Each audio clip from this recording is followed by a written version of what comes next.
इन कानूनी बातों को आसान रोजमर्रा की भाषा में समझते हैं। मान लीजिए अगर किसी सरकारी अधिकारी के पास से कुछ पैसे मिल जाए तो क्या वो तुरंत दोषी मान लिया जाएगा कि उसने ये रिश्वत मांगी है, या फिर कोर्ट को ये साबित करना होगा कि उसने वाकई में पैसे मांगे थे या नहीं। तो आज हम सुप्रीम कोर्ट के ऐसे 5 फैसलों के बारे में बात करेंगे जिसने प्रिवेंशन ऑफ करप्शन एक्ट को एक नई दिशा दी। तो उससे पहले हम प्रिवेंशन ऑफ करप्शन एक्ट की कुछ मुख्य धाराओं को समझने की कोशिश करेंगे जिससे ये जजमेंट समझने में हमें बहुत आसानी होगी। तो हम सबसे पहले धारा 7 को समझते हैं कि जब कोई सरकारी कर्मचारी बिना अधिकार के रिश्वत लेता है। प्रिवेंशन ऑफ करप्शन एक्ट की धारा 13(1) सबसेक्शन डी कहता है कि जब अफसर या अधिकारी अपने पद का दुरुपयोग कर रिश्वत की मांग करता है या रिश्वत लेता है। तो धारा 20 अगर किसी अधिकारी की जेब से रिश्वत के पैसे मिलते हैं तो माना जाएगा कि उसने रिश्वत ली है जब तक कि वह खुद साबित ना कर दे कि ये पैसे किसी और काम के थे। सबसे पहले इन धाराओं को और डिटेल में जानने के लिए और ये जानने के लिए कि सुप्रीम कोर्ट ने इन धाराओं के ऊपर क्या निर्णय दिया है, हम एक एक करके सुप्रीम कोर्ट के कुछ डिसीजंस को देखते हैं। तो सबसे पहला केस हम जो आज डिस्कस करेंगे वो है P Satyanarayana Murthy versus district inspector of police 2015 का केस है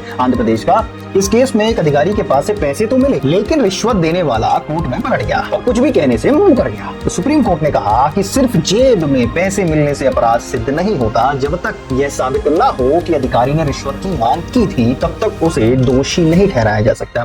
तो इससे हम क्या सीख सकते हैं कि धारा 20 के तहत धारणा जो प्रिजम्पशन है वो तभी लागू होगा जब डिमांड एंड एक्सेप्टेंस क्लियर होगी या सिद्ध होगी। तो रिश्वत के पैसे मिलना सिर्फ शुरुआत है लेकिन उसके पीछे की कहानी क्लियर होना चाहिए। जो दूसरा केस हम डिस्कस करेंगे वो है Neeraj Dutta versus NCT of Delhi. ये 2022 का मामला है, संविधान पीठ का फैसला है जो 5 जज की बेंच ने दिया है। तो अगर प्रत्यक्ष गवाह नहीं हो, डायरेक्ट एविडेंस नहीं है, तो क्या सर्कमस्टेंशियल एविडेंस से भी रिश्वत की मांग को स्वीकार साबित किया जा सकता है। तो ऐसे सबूत, अब हम ये जाने कि आखिर सर्कमस्टेंशियल एविडेंस होता क्या है, तो पहले इसको जान लें कि ऐसे सबूत जो सीधे तौर पर घटना को नहीं दिखाते लेकिन दूसरे तथ्यों या दूसरे फैक्ट्स और परिस्थितियों से घटना का अनुमान लगाया जा सकता है। जैसे जनरली अगर हम प्रिवेंशन ऑफ करप्शन एक्ट की बात करें तो इसमें फोन कॉल्स जो हैं, ऑडियो कॉल्स, वीडियो कॉल्स, जो भी ट्रैप पार्टी की जो गवाही होगी, इस तरीके के, तो ये सर्कमस्टेंशियल एविडेंस में आ गया। तो जेब में पैसे होना सिर्फ एक तस्वीर है लेकिन अगर आसपास के सबूत कहानी सुना दें तो कानून ध्यान से सुनता है। तीसरा केस है Neeraj Dutta versus state NCT of Delhi. ये 2022 का ही मामला है जो 2025 में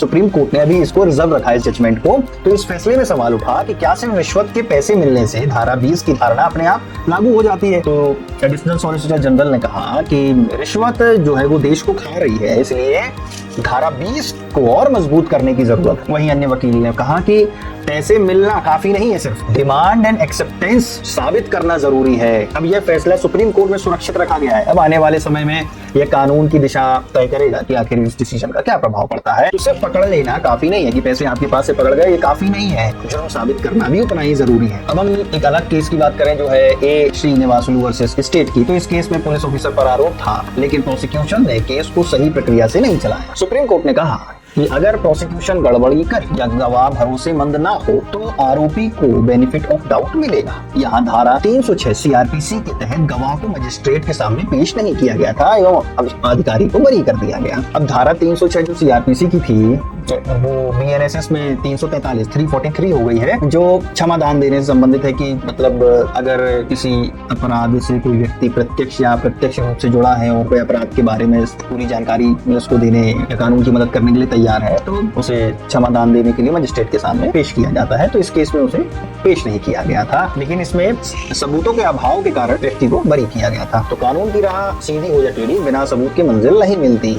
अब हम आज के सबसे इम्पोर्टेंट, सबसे महत्वपूर्ण केस को डिस्कस करेंगे जो है Madan Lal versus state of Rajasthan 2025 का। इस केस में एसीबी एंटी करप्शन ब्यूरो ने ट्रैप लगाया था। ऑफिसर की जेब में पैसे मिले, हाथ का टेस्ट भी पॉजिटिव आया जो फिनोक्सिलिन टेस्ट होता है, लेकिन गवाहों ने कोर्ट में कहा पैसे जमीन पर गिरे हुए थे। अब सुप्रीम कोर्ट ने कहा कि जब ट्रैप जो अधिकारी जो ट्रैप करने गए थे कुछ कहे और गवाह कुछ और कहे तो डिमांड एंड एक्सेप्टेंस साबित नहीं हो रही है। तो कोर्ट ने कहा धारा 20 की धारणा तब तक लागू नहीं होगी जब तक यह स्पष्ट रूप से ये नहीं दिख जाता या साबित नहीं हो जाता कि डिमांड एंड एक्सेप्टेंस वहां पर थी। तो ट्रैप हो, टेस्ट पॉजिटिव हो, पर गवाही अगर उलझ जाए तो शक का फायदा हमेशा आरोपी को मिलेगा। तो दोस्तों इन 5 फैसलों से ये साफ हो गया है कि रिश्वत के मामले में सबसे जरूरी है डिमांड। सिर्फ पैसे मिलना काफी नहीं है, एक्सेप्टेंस भी साबित होना चाहिए। अगर प्रत्यक्ष गवाह ना हो तो सर्कमस्टेंशियल एविडेंस भी मान्य है पर वे मजबूत होने चाहिए।